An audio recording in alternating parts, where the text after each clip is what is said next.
that time.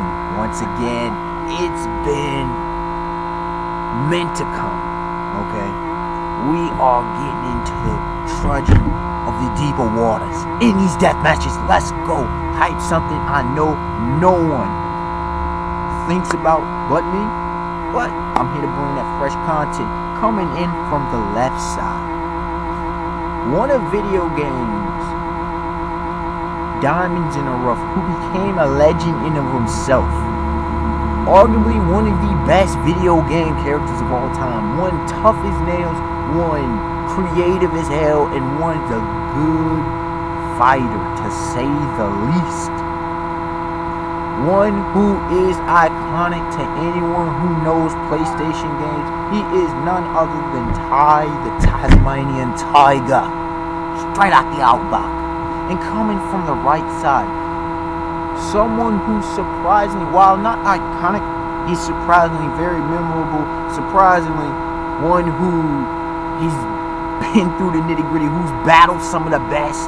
He's fought off some crazy, and he's not like he has these overabundant powers. He's just that dude. He is none other than Boomerang. Frederick Myers. Let us begin. Yo, we back again with the deathmatch, and this one was supposed to come out a while ago, but you know, life, man, life. That's all you need to attribute to a life. Just life, and you know, I got so much content that I want to do on this channel, so you know, you gotta pace in what it comes down. But we're gonna get into this deathmatch like we always do on this channel. 3 main categories, each with a few subcategories. Now, some of y'all, you know, may not know these characters. I would definitely suggest checking these characters out and to see if what I'm spitting is the truth. As always, we start off with the attack category, and under the attack category, we have physical strength. We have combat speed, which is not the same as transit speed, okay? Combat speed, fighting speed, that's what it means. How fast do you actually fight? Techniques, and last but certainly not least, destructive capacity / power. Now, when it comes to physical strength, this is a very interesting case because neither of these fighters uses physical strength heavily. Ty makes this very, very interesting because of one of his things is his teeth and his chomping power. His jaws are the truth. Okay, he can chomp through some pretty decent defensive capabilities from various creatures. But at the same time, it's not like he's a heavy lifter. And the same thing goes for Boomerang. Boomerang is definitely much more finesse, but he's also a grown man, and he's probably above average when it comes to that. Given the fact that Ty doesn't focus on physical capacity so much as far as in being a physical brute. Doesn't mean he's a finesse fighter, but it doesn't mean, you know, he's going to overwhelm you with raw physical strength. I have to give it to Boomerang. So we got Boomerang 1-0. Coming back, combat speed. Boomerang's not fast. Just keeping it real for people. He can move because he does keep up with the movements of a lot of dudes, a lot of powerful dudes, a lot of dudes who have phenomenal reaction times.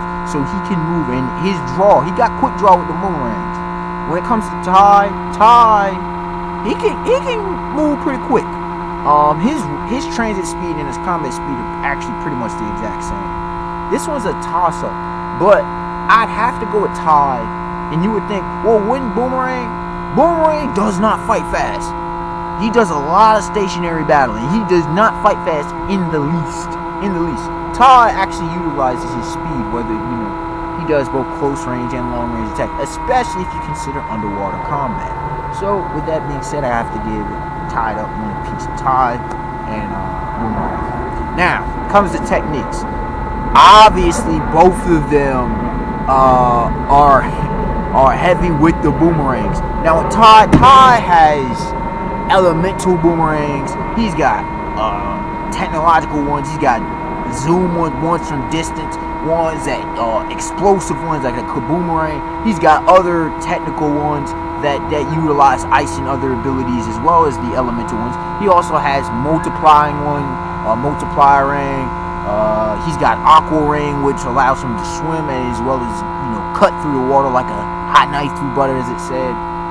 He has one, his boomerangs allow him to glide. He's got those chompers at him teeth, so he can jump and literally them things will hurt like hell. He can break through various animals. There's that as well. Those are pretty much. Oh, he's got a double jump. He can glide. Those are, and he can throw. And depending on his boomerang, they give him different abilities. Now, when it comes to Boomerang, okay, he's got seemingly. Let's look at it. His specialized boomerang. Alright, besides that, he also has equipment. Okay, his costume. He's got plenty of pockets and extra spaces to have in smaller specialized boomerangs. So even his 7 primary ones, he can come in like Batman, Bruce Wayne, and come in with a whole slew of other things. So he can be quite unpredictable. It's the same way as Ty, but it's different. Okay, he's got some body armor, which can help his durability. It's not so much his technique, but his junk does matter. With these two gentlemen, just reading all that. He's got boots, jet boots, okay, and it helps him, which are cybernetically controlled. He thinks they do. Can get up to 2 hours of flight time, which could be a key factor. At 30 miles an hour, before needing fuel. It can hold its own weight plus another 100 pounds, and it can be used as weapons with the fire. So that gives, you can argue, well, wouldn't that give him the edge in speed? No, because that's not his actual combat speed. Yes, he may utilize them, but that's not his speed. Okay, that's more of a technique. Okay, specialized boomerangs. You got shatterings. Both of these are Aussie-based fighters. No surprise, right? Detonate. Equivalent of 20 hand grenades. It's crazy. Gas rings, tear gas on impact, razor rings, can slice through steel, ladies and gentlemen. Steel! That's gonna tear up a fool. That's gonna tear him up. Screamer rings, high intensity sonic waves, blader rings, buzz saws, pretty much. Gravity rings, gravity fields, and reflexor rings. Solid weighted boomerangs. Yo, this dude. So when it comes to techniques, it's hard to say because while Ty has more boomerangs and more versatility, you got freaking Boomerang coming in with some very impressive, very lethal artillery himself. So I have to go, surprisingly, they're tied. Quantity does not exactly equal quality. Okay, Ty's got some quality. I mean, he's got some quality. He does have some quality too. But Boomerang, that junk is no joke. So I got it tied. Okay, tied up in the technique category. Now, destructive capacity. This one is fairly clear, and it's Boomerang. Now, while Ty does have explosive boomerangs and whatnot, and they can break things, Boomerangs literally brings up a point. I mean, come on, 20 hand grenades. You got junk will cut through steel. That's no joke. Ty doesn't have that kind of firepower. He'll burn, he'll freeze, he'll electrify. But he ain't got that. He ain't bringing that level of lethalness. It's just not happening. So I have to go. It's not blowing through granite and all this junk. It's not really blowing through steel and stuff. They may electrify and get things to function, but Ty's not bringing that fire like that. So overall, I got to give it to Boomerang. He wins the destructive capacity category, and overall, clearly, Boomerang has a bit of a slight advantage. than Tai. Now, when it comes to the defensive category, there is once again 4 subcategories. We have reaction time, durability, stamina, and agility. Now, when it comes to reaction time, you gotta give it to Boomerang. Boomerang fights dudes who are quick. You know, he'll throw hands with Spider-Man, Peter Parker. He'll throw hands with Daredevil, Matt Murdock, and not get embarrassed. While Tai, he can react. He is more of an assault type fighter, rather than, he will hit you from the distance, but his distance is definitely not as much, and his accuracy is not nearly as good as Boomerang's. So Boomerang's hitting from a distance. You can say, well, this will allow, you know, time to react, but at the same time, he's able to battle relatively well against some very powerful, very skilled opponents. So I have to go with Boomerang. Now, when it comes to durability, Boomerang has body armor, but Tai can take mad hits from opponents. This one's tough. This one is really tough. I have to give this one a on par, a tie on this one, because body armor, but at the same time he's regular human. Tai tanks mad damage at times. So depending on his opponent, depending on his foe. So I got even for that. When it comes to stamina, this one I have to go with Tai. Tai can keep fighting regardless. He doesn't ever appear to get really tired unless he's like bored or something. He doesn't tire out. Boomerang is a above average healthy man. That's what it is. He's not a hardcore fighter. Like, again, Tai is an assault type fighter. While he can hit you from distance, you could say assault, mid-range, while Boomerang is a distance fighter. He's a sniper, more or less. So I have to go in stamina with Tai. That would be, you know, they're pretty much even at this point. Now, when it comes to agility, this is quite interesting, because neither is the most agile. Okay, that's the reality. Remember I mentioned about Boomerang being more of a stationary opponent, while Tai is an assault. Tai can move. Boomerang, you know, if I had to give it an edge, I would have to give it slightly to Tai because of his more athletic capacity, rather than, and you know, the way he can utilize his boomerangs in midair and glide and stuff. And you could say, well, what about, you know, the boots? Yeah, while Boomerang has these boots, that doesn't guarantee that he's going to be more agile. That means his mobility is increased, but that doesn't increase his agility inherently. So thus, I have to give the edge in the defensive category to Tai, the Tasmanian Tiger. Now, and it seems they pretty much evened out, which is what we wanted in this battle. Now, finally, strategy. Under strategy, we have 3 categories. People sleep on strategy, if you didn't know. Okay, I've said it time and time again in my death matches. Under strategy, we have location, fighting style, and fighting IQ. When it comes to location, okay, Tai can more or less breathe under, not for a long period of time, but he can fight very well underwater. He can fight on land, he can fight midair. When it comes to Boomerang, he's not going to fight you that well underwater, and that may come to the edge. I mean, he can you know, combat from the air and on the ground, obviously, but considering Tai's versatility, I gotta give the location to Tai. When it comes to fighting style, both are wranglers, okay?